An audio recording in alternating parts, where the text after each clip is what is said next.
rancher who owned more land than some towns had, people should have slept without worry.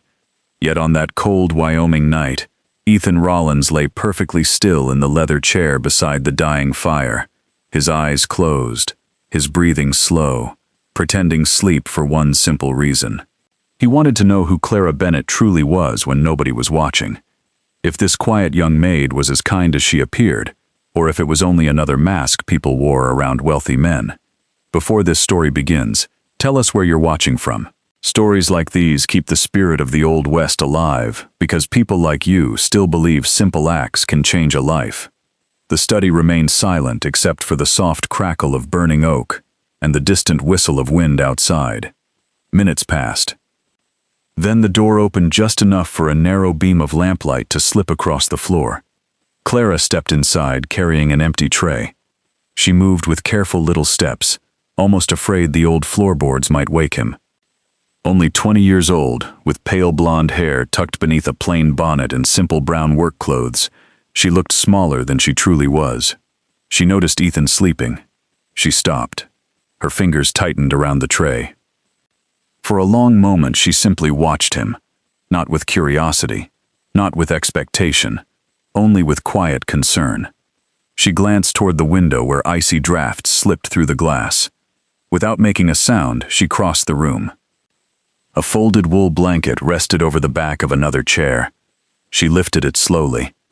Then she carefully spread it across Ethan's shoulders. Her hands paused only long enough to tuck one corner beneath his arm so it would not fall. Ethan nearly opened his eyes. Nobody had cared for him that gently since his wife died 3 years earlier. Clara stepped back. She studied his tired face, the deep lines around his eyes, the rough hands resting on the chair, the silver wedding ring he still refused to remove. She lowered her voice until it became almost a whisper. "You work too hard, Mr. Rollins. You cannot outrun an empty house." She swallowed. "I tried." Her eyes drifted toward the family portrait above the fireplace. A woman smiling beside a little boy. The fire reflected softly across the painted faces. "I hope they're proud of you." The words were so quiet they almost disappeared into the flames. She carried the dinner dishes to the table. Instead of leaving, she noticed the fire shrinking. She knelt beside the hearth, added another split log, carefully moved the glowing coals. Soon warm light filled the room again.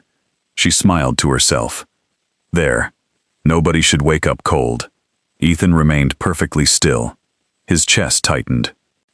He had expected curiosity, maybe gossip, perhaps someone searching through his desk.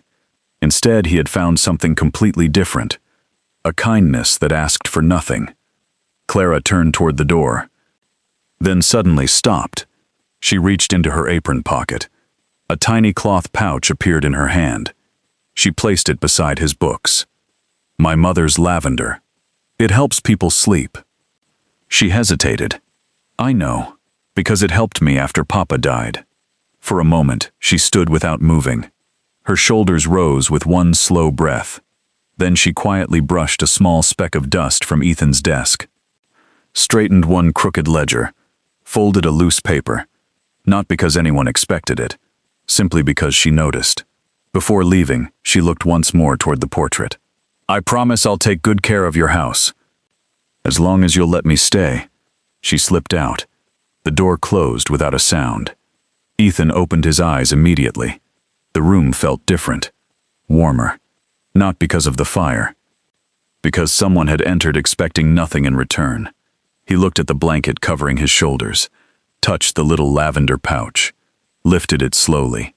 Its gentle scent carried memories he had buried for years. Outside, the wind continued pushing against the ranch house. Inside, silence settled again, but it no longer felt empty. The next morning, Ethan found himself watching Clara across the breakfast room. She served coffee exactly as before. Eyes lowered, hands careful. Never speaking unless spoken to. Nobody looking at her would believe she became another person after midnight. Mrs. Henderson noticed Ethan watching. "Anything wrong with the coffee, sir?" "No." He looked away. "It's excellent." Clara offered a shy nod. Nothing more. She never hinted that she had entered his study, never mentioned the blanket, never spoke about the lavender. She acted exactly as she always had. That made Ethan wonder even more. Was kindness simply part of who she was? Or had she believed those gentle words would vanish into the darkness with a sleeping man? By sunset, he already knew one thing. He would pretend to sleep again, because he needed to discover whether the girl hiding behind lowered eyes was quietly carrying a story far heavier than anyone inside his ranch had ever imagined. Ethan kept his promise. The next night, he returned to the leather chair before the fire. The blanket rested exactly where Clara had found it. The empty dinner tray remained untouched. Again, he closed his eyes. Again, the house settled into silence. Outside, snow drifted across the Wyoming ranch beneath a bright moon. Inside, every tick of the grandfather clock seemed louder than before. Near midnight, the study door opened. Clara entered carrying a fresh tray. She glanced toward Ethan. Seeing him asleep once more, she released a slow breath. "You really must stop doing this," she whispered. She gathered the dishes, then noticed his boots beside the chair. The leather was cracked from weeks of winter riding. Without hesitation, she disappeared. Moments later, she returned, carrying a small brush and a tin of polish. She sat quietly on the rug. One boot rested across her lap. Carefully, she rubbed away dried mud, worked oil into the leather, smoothed every crease until the boot looked almost new. She repeated the work on the second one. When she finished, she smiled softly. There. Now they might survive another winter. Ethan fought to keep his breathing steady. No employer had asked her to do this. No one would even know. She stood, carried the boots neatly beside the chair, then noticed the sleeve of his shirt had slipped back. His wrist showed fresh scratches from handling barbed wire. Her forehead tightened. "Oh, Mr. Rollins." She disappeared again. This time she returned with a small wooden box. She opened it carefully. Inside rested strips of clean cloth, herbs, and a tiny bottle. She poured a little onto one cloth. Very gently she cleaned the scratches. Her touch was lighter than falling snow. "I know this stings. My mother always said little wounds become big ones if ignored." She wrapped the cloth around his wrist, tied a neat knot, then gathered everything before he could be discovered. Before leaving, she looked toward the family portrait once again. "I hope someone cared for you like this. I truly do." The words settled deep inside Ethan. After she left, he remained awake until dawn. Not because of surprise, because something inside him refused to become quiet again. The following afternoon, Mrs. Henderson entered his study carrying fresh linens. "You've been distracted all week." Ethan looked up. "Have I? You've signed the cattle accounts twice. And yesterday, you thanked the clock instead of me." He rubbed his forehead. "I've had much on my mind."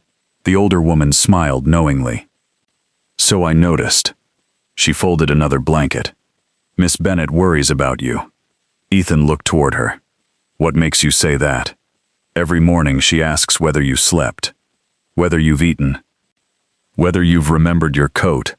Mrs. Henderson chuckled. "She asks those questions before she asks about herself." Ethan looked back toward the fire. "I wasn't aware." "That's because she hopes you never notice." Mrs. Henderson quietly left the room. Her words remained long after the door closed. That evening, Ethan finished inspecting fences before sunset.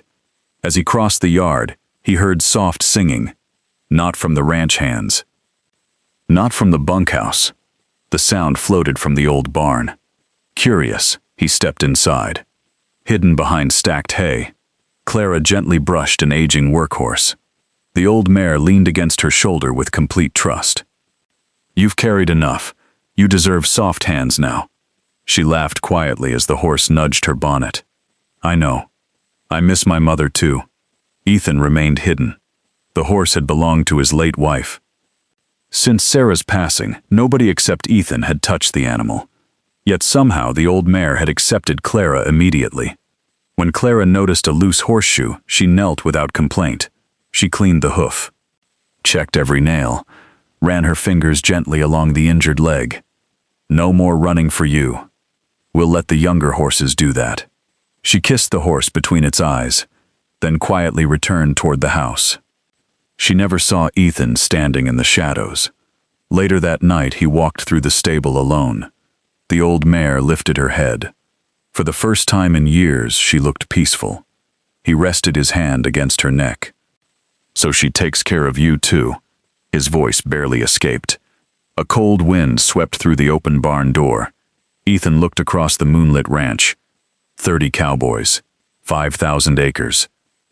More cattle than he could count, yet the smallest person living there had quietly changed the place without asking permission. The next morning, another surprise waited. His breakfast table held fresh biscuits unlike any Mrs. Henderson usually baked. Golden, warm, still carrying the smell of butter. Mrs. Henderson laughed when Ethan asked about them. "Not mine." Clara rose before sunrise. "She said you looked tired yesterday." "So she baked something she hoped would remind you to eat." Ethan broke one apart. Steam drifted upward. For the first time in years, breakfast tasted like home. He looked toward the kitchen doorway. Clara stood there wiping flour from her hands. She smiled politely. Nothing more. She never mentioned the boots, the bandaged wrist, the horse, the biscuits. She simply returned to work. Ethan finally understood. Her kindness was never performed for praise. It existed even when no one was watching. And that quiet truth made the wealthy rancher question something he had believed since burying his family. Perhaps the loneliest man in Wyoming had not been alone nearly as long as he thought. Winter tightened its grip across the Wyoming valley. Snow covered every fence and pasture. The ranch looked peaceful. Ethan knew peace could disappear in a single night. He had stopped pretending to sleep. There was no longer any reason. He already knew who Clara truly was. Now he needed to know whether she would allow anyone to care for her the same way she cared for everyone else. Late one afternoon, he found her carrying 2 heavy buckets from the frozen pump. The wind pushed against her small frame. She never complained. She simply leaned forward and kept walking. Before she reached the porch, Ethan stepped beside her. "I'll take those." She shook her head. "It's my work. It doesn't have to be all your work." He lifted both buckets before she could protest. Clara looked almost embarrassed. "People will think I'm lazy. They'll think I have enough sense not to let one person carry everything." For the first time, she laughed without trying to hide it. The sound stopped Ethan in his tracks. It was light, gentle. The ranch suddenly seemed brighter. Days passed. Their conversations slowly grew longer. Sometimes over breakfast. Sometimes while feeding the chickens. Sometimes beside the fireplace after supper, while Mrs. Henderson quietly knitted nearby with a satisfied smile. One evening, a fierce blizzard swept across the ranch. The wind slammed against every window. Snow buried the porch before midnight. A frightened knock echoed through the house. Charlie, Ethan's foreman, rushed inside. "Boss, the south barn roof has partly collapsed. The horses are trapped." Ethan grabbed his coat. "So are we." Clara appeared from the hallway, already pulling on her heavy winter cloak. "I'm coming." "No, it's dangerous. They'll need blankets. And lanterns." Before Ethan could argue, she was already gathering supplies. Within minutes, they fought through chest-high snow toward the barn. The roof had fallen across one side. Several frightened horses kicked against broken boards. One frightened colt cried from beneath the wreckage. The ranch hands struggled against the storm. Clara ignored the flying snow. She crawled through a narrow opening no grown cowboy could enter. "Clara." Ethan's voice vanished beneath the wind. She disappeared inside. Seconds felt like hours. Then everyone heard her calm voice. "Easy now. You're safe." The colt answered with a softer cry. Moments later, she pushed the trembling animal toward the opening. The ranch hands pulled it free. Just as Ethan reached for Clara, another timber cracked overhead. Without thinking, he threw himself inside. A heavy beam crashed behind them. Dust filled the air. The lantern rolled across the floor. For one long moment, they could barely see. "Clara, I'm here." Her hand found his in the darkness. "I told you not to come in. And leave you here. Never." Together, they pushed against the broken beam. Outside, Charlie and the others lifted from the opposite side. Finally, the timber shifted. Cold air rushed through. They climbed into the storm together. Back inside the ranch house, everyone crowded around the kitchen stove. Mrs. Henderson wrapped blankets around Clara's shoulders. Charlie shook his head. "Miss Bennett, I've known brave men. I've known foolish men. But I've never seen courage quite like yours." Clara lowered her eyes. "I couldn't leave the colt." Ethan looked at her quietly. "No. You never leave anyone behind." "Oh." Silence settled across the room. Not awkward. Comfortable. The kind found only among people who belonged together. The following morning, the storm finally passed. Fresh sunlight covered the ranch with sparkling snow. Ethan asked Clara to walk with him. They stopped beside the small hill overlooking the entire valley. Smoke drifted peacefully from every chimney. The rescued horses grazed below. Ethan reached into his coat. He removed a small velvet box. Clara stared at it without speaking. "I bought this years ago. I never believed another day would come when I could open it again." He slowly knelt. "Clara Bennett, you never asked me for anything. You expected nothing. You gave warmth when my house was cold. You gave kindness when I had forgotten it still existed. You reminded me how to live." He opened the box. Inside rested a simple gold ring. "Will you marry me?" Tears gathered in Clara's eyes. She covered her mouth. For several seconds she could not answer. Finally she whispered one word. "Yes." Ethan slipped the ring onto her finger. She laughed through tears and wrapped both arms around him. Down below, Charlie happened to glance toward the hill. He stopped walking. Then tipped his hat. One by one the ranch hands noticed. Smiles spread across weathered faces. Mrs. Henderson stepped onto the porch. She saw the embrace, quietly wiped one cheek with her apron, then disappeared inside to begin preparing a celebration without saying a single word. As the winter sun climbed higher, Ethan and Clara stood together overlooking the ranch that no longer felt empty. The wind still crossed the valley. The snow still covered the land. But this time, another pair of footprints stretched beside his, all the way back toward the waiting house. If this story touched your heart, please like the video, subscribe to the channel, and share it with someone who still believes that genuine kindness can change a life forever.